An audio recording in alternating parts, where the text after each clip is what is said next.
Hello दोस्तों, histology की series में आप सबका स्वागत है। जैसा कि आप सबको पता है, मैंने आप सबके लिए हिस्ट्री की एनसीईआरटीज़ की एक सीरीज़ की शुरुआत की है, जिसमें मैंने क्लास 6 के एनसीईआरटीज़ को अच्छे से कवर करा दिया है। आज हम लोग स्टार्ट करेंगे चैप्टर नंबर 4। क्लास 7 की एनसीईआरटी में हम लोग शुरुआत करेंगे चैप्टर नंबर 4। ठीक है दोस्तों, अब हम आगे बढ़ते हैं।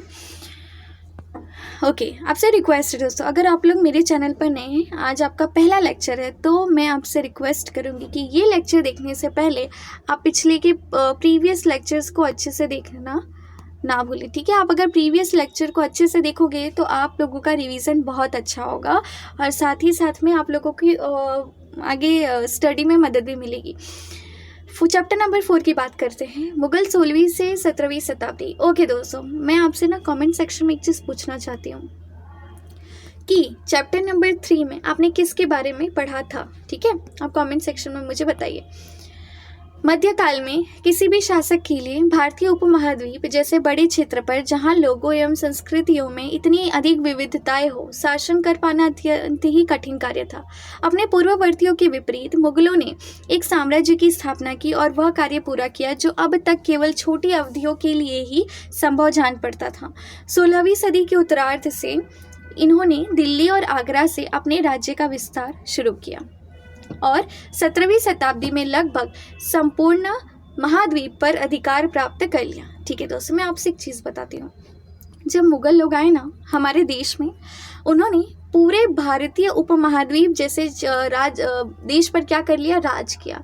जब वो राज कर रहे थे ना, तो उनके लिए बहुत ही कठिन था कि सभी तरह के लोगों को, अभी सभी संस्कृतियों के लोगों एवं विविधताओं, जितनी भी हमारे देश में विविधता दिखती हैं, सभी के लिए काम कर पाना कठिन था। ठीक है दोस्तों, आपको पता है ना, अगर हम एक कम्युनिटी के लिए काम करते हैं तो दूसरी कम्युनिटी को वो बुरा लगता है। वो इसलिए बुरा लगता है कि उनको ऐसा लगता है कि उनके साथ भेदभाव हो रहा है।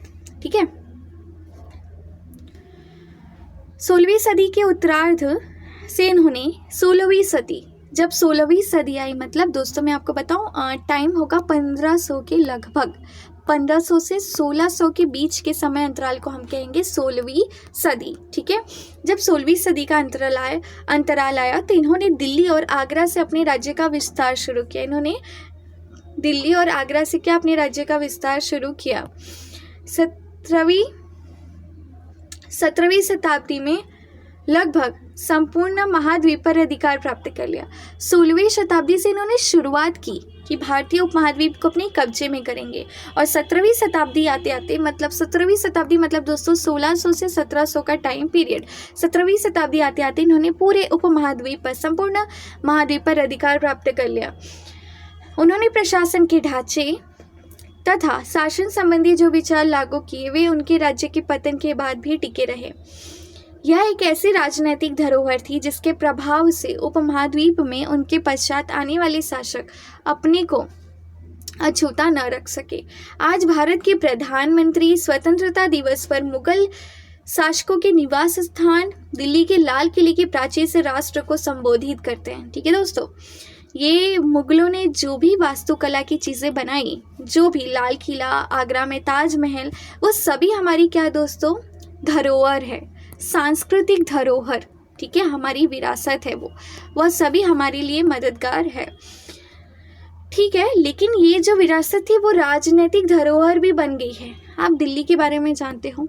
ठीक है, हर स्वतंत्रता दिवस पर एग्जाम में पूछा जाता है कि प्रधानमंत्री लाल किले पर किस दिन, लाल किले की प्राचीर से किस दिन राष्ट्र को संबोधित करते हैं, तो प्रधानमंत्री स्वतंत्रता दिवस के अवसर पर। कब दोस्तों, स्वतंत्रता 2 आएगा, एक तो गणतंत्र दिवस आएगा और एक आएगा, एक 26 जनवरी और एक 15 अगस्त। ठीक है, तो स्वतंत्रता दिवस मतलब कि 26 जनवरी के अवसर पर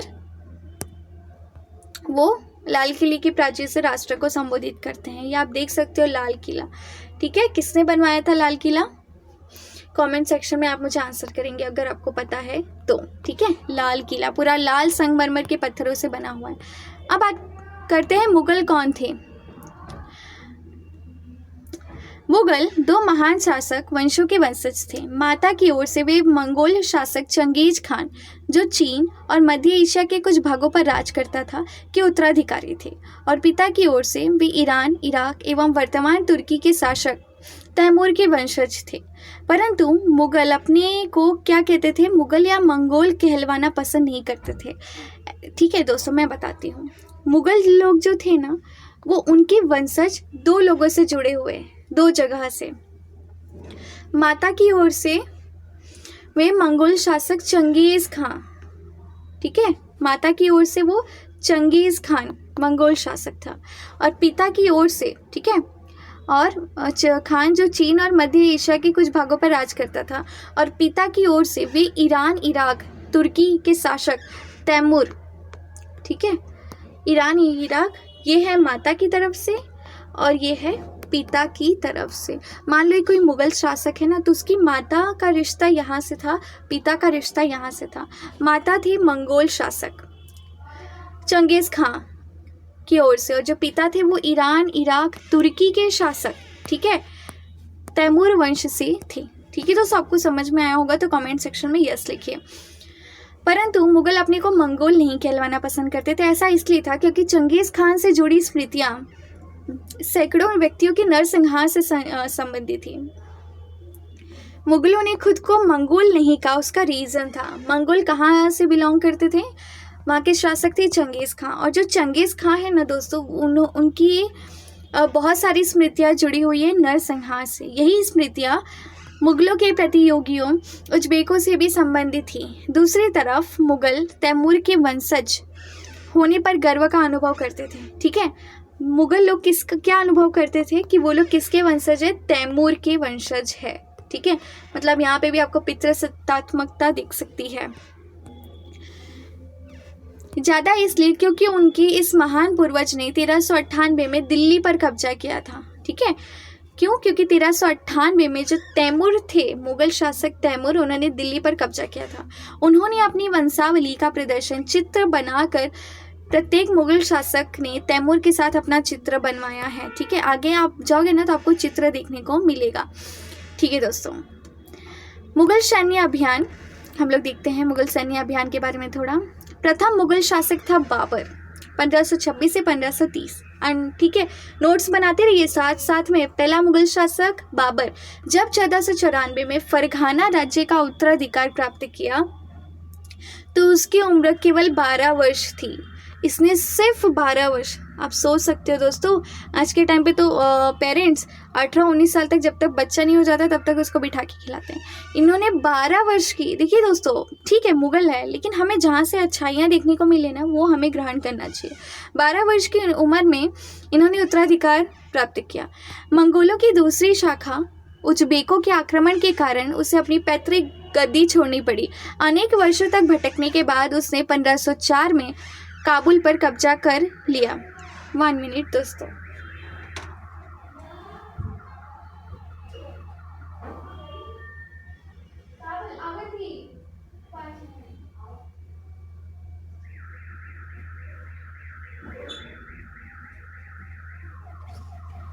सॉरी दोस्तों, कंटिन्यू करती हूँ। ठीक है, उज्बेकों के आक्रमण के कारण उसे अपनी पैतृक गद्दी छोड़नी पड़ी। अनेक वर्षों तक भटकने के बाद उसने 1504 में काबुल पर कब्जा किया। उसने 1526 में दिल्ली के सुल्तान 1526 में दोस्तों दिल्ली के सुल्तान इब्राहिम लोदी को पानीपत में हराया। किसने दोस्तों? याद रखिए, बाबर ने। आता है पानीपत का पहला युद्ध किसके किसके बीच में हुआ था, तो 1504 में काबुल पर कब्जा कर लिया। फिर 1526 में दिल्ली के सुल्तान थे इब्राहिम लोदी को बाबर ने पानीपत में हराया और दिल्ली और आगरा को अपने कब्जे में कर लिया। ठीक है दोस्तों, आप बाबर के बारे में पढ़ रहे हो। आपको पहले याद रखना होगा शासनकाल 1526 से 1530। दूसरा याद रखना है प्रथम मुगल शासक। आपको नोट्स कैसे बनाना है मैं वो आपको बता रही हूँ।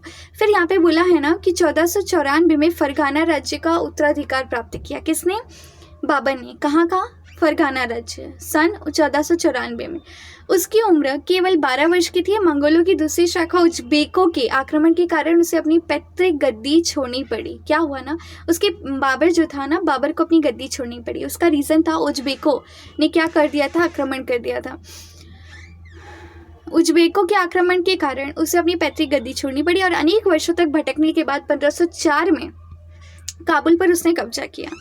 1526 में दिल्ली के सुल्तान इब्राहिम लोदी को पानीपत में हराया। ठीक है, क्या हुआ मैं आपको देखो, आप लोग को क्या करना है ना, अपना नोट्स अपने नोटबुक में ऐसे लिखना है, बाबर नोट्स बनाना है। फर्स्ट पॉइंट लिखना है प्रथम मुगल शासक, फिर नेक्स्ट पॉइंट 1494 में उन्होंने अपना उत्तराधिकार प्राप्त किया फरगाना राज्य में। फिर मंगोलों ने आक्रमण कर दिया था उनके ऊपर, जिस वजह से उन्हें दर दर भटकना पड़ा और अपनी पैतृक गद्दी छोड़नी पड़ी। फिर 1526 में दिल्ली का सुल्तान था इब्राहिम लोदी। आपने पढ़ा ना सल्तनत वंश, सबसे अंत में कौन था? लोदी। लोदी वंश में था इब्राहिम लोदी। उसको हरा करके दिल्ली और आगरा को उन्होंने अपने कब्जे में कर लिया। ये 16वीं शताब्दी के युद्धों में तोप और गोलाबारी का पहली बार इस्तेमाल हुआ। बाबर ने इनका पानीपत की पहली लड़ाई में प्रभावी ढंग से प्रयोग किया। ये आप देख सकते हो, ये ना काबुल, कंधार सब मुगलों ने अपने अधीन कर लिया था। आगे बढ़ते हैं। उत्तराधिकार की मुगल परंपराएं क्या थी तो देखते हैं। मुगल ज्येष्ठाधिकार के नियम में विश्वास नहीं रखते थे। वो जो मुगल थे ना, वो इस नियम में विश्वास नहीं रखते थे कि पिता का सबसे बड़ा पुत्र ही राजा बनेगा, जिसमें ज्येष्ठ पुत्र अपने पिता के राज्य का उत्तराधिकारी होता था। इसके विपरीत उत्तराधिकार में वे सहदायाद की मुगल और तैमूर वंशों की प्रथा को अपनाते थे। ठीक है, क्या याद रखना है, मुगल लोग ज्येष्ठाधिकार के नियम में विश्वास नहीं करते थे। देखिए दोस्तों, ज्येष्ठाधिकार का मतलब होता है कि ज्येष्ठ पुत्र मतलब बड़ा पुत्र ही राजा बनेगा, लेकिन मुगल लोग ऐसा नहीं मानते थे। मुगलों का मानना था, उन्होंने सहदायाद, ठीक है, कि मुगल और तैमूर वंशों की प्रथा को अपनाया था, जिसमें उत्तराधिकार का विभाजन समस्त पुत्रों में कर दिया जाता था। और आपके अनुसार उत्तराधिकार का कौन सा तरीका सही है, ज्येष्ठाधिकार या सहदायाद? ठीक है, एग्जाम में पूछा जाएगा दोस्तों। सहदायाद क्या है? आप लोगों के लिए भी ये नया है, नई टर्मिनोलॉजी है कि कौन सा शब्द है, पहली बार सुनने को मिल रहा है, इसके बारे में कभी पढ़ा नहीं। तो इसमें क्या है, बड़ा बेटा ही राजा बनेगा। इसमें सभी बेटे को समान राज्य उत्तराधिकारी बनाया जाता था।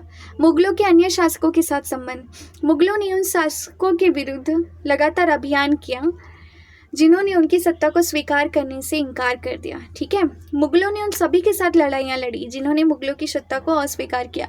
जब मुगल शक्तिशाली हो गए तो अन्य के शासकों ने स्वेच्छा से उनकी सत्ता स्वीकार कर ली, और राजपूत इसका एक अच्छा उदाहरण है। अनेकों ने मुगल घराने में अपनी पुत्रियों के विवाह करके उच्च पद प्राप्त किए, परंतु कईयों ने विरोध किया। क्या हुआ ना दोस्तों, ये जो मुगल लोग थे ना, वो लोग लड़ते रहते थे, तब तक लड़ते थे जब तक सामने वाला हार नहीं मान जाए और सामने वाला अपनी सत्ता हमें वापस ना दे दे। ठीक है दोस्तों, दूसरी चीज़ कि ये देखो दोस्तों, हम मानते मुगल थे, इन्होंने बहुत अत्याचार किया, लेकिन ना कुछ चीज़ें सीखने को मिलती है कि हार नहीं मानना चाहिए कभी भी। जब तक लक्ष्य की प्राप्ति ना हो, हार मत मानो, क्योंकि जिस दिन आपने अपने से हार मान ली, कोई आपका साथ नहीं देगा दोस्तों। लोग सिर्फ कहेंगे कि देखो ये बस बड़ी बड़ी बोलते थे और ये इन्होंने कुछ भी लाइफ में नहीं किया। आपका मेन मकसद होना चाहिए कि लाइफ में क्या नहीं मानना है दोस्तों, हार नहीं मानना है। जब तक मुगलों ने भी वही किया, कुछ राजपूत शासकों को इन्होंने अपने अंदर ले लिया। अगर आपने जोधा अकबर देखा होगा ना दोस्तों, मूवी या सीरियल दोनों, तो उसमें आपको दिखा होगा कि कैसे अकबर ने आमेर राज्य को अपने अंतर्गत ले लिया था, और उसके साथ ही उन्होंने आमेर के बहुत सारे राजाओं को उन्होंने बहुत सारी सत्ताएं सौंपी थी। मेवाड़ के सिसोदिया राजपूत लंबे समय तक मुगलों की सत्ता को स्वीकार करने से इनकार करते रहे, परंतु जब वे हारे तो मुगलों ने उनके साथ सामान्य व्यवहार किया और उन्हें उनकी जागीरें वतन जागीर के रूप में वापस कर दी। पराजित करने परंतु अपमानित न करने के बीच सावधानी से बनाए गए संतुलन की वजह से मुगल भारत के अनेक शासकों और सरदारों पर अपना प्रभाव बढ़ा पाए, परंतु इस संतुलन को हमेशा बरकरार रखना कठिन था। क्या हुआ ना, मेवाड़ के राजा थे सिसोदिया वंश, सुना होगा आपने, राजपूत लोग थे। इन लोग के साथ भी मुगलों ने बहुत लड़ाइयाँ लड़ी कि किस तरह ये जो सिसोदिया वंश है वो मुगलों के अधीन आ जाए, लेकिन इन्होंने हार नहीं मानी। जो मेवाड़ी लोग थे, सिसोदिया राजपूत वंश था, उन्होंने हार नहीं मानी, उन्होंने मुगलों की अधीनता स्वीकार नहीं की। ये बातें मुगलों को अच्छी लगी कि ये अंत तक लड़ते रहे, इसलिए उन्होंने लड़ाइयाँ बंद कर दी, और मुगलों ने भी ये जो मेवाड़ के लोग थे इनके साथ सामान्य व्यवहार किया।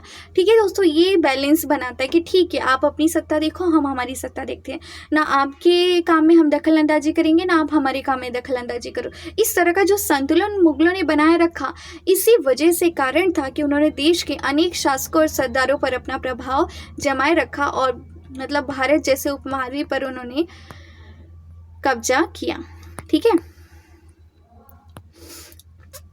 आगे है मनसबदार और जागीर। ठीक है दोस्तों, मैं सोच रही हूँ कि मैं अपनी वीडियो को यहीं एंड करती हूँ। नेक्स्ट लेक्चर में मिलते हैं। मैं आगे से आप लोग को ये चैप्टर कंप्लीट करा दूँगी। बस आप लोगों का एक काम है दोस्तों, मेरी वीडियो को लाइक शेयर और सब्सक्राइब करना है, चैनल को भी सब्सक्राइब करना है और वीडियोज़ को रिवीजन करते रहना है। अगर आपको चीज़ें पसंद आ रही है तो वीडियो ज़्यादा से ज़्यादा शेयर कीजिए। अगर ये एक सब्सक्राइब भी होता है ना दोस्तों तो मुझे बहुत मोटिवेशन मिलता है। आपको क्या करना है दोस्तों, मेरी वीडियो को लाइक करना है, फिर शेयर करना है और उसके बाद सब्सक्राइब भी करना है। ठीक है दोस्तों, तो मिलते हैं हम लोग नेक्स्ट लेक्चर में। और जय श्री राम। जैसा कि आपको पता है ना, राम जन्मभूमि का भी हर्षोल्लास है, तो मिलते हैं कल।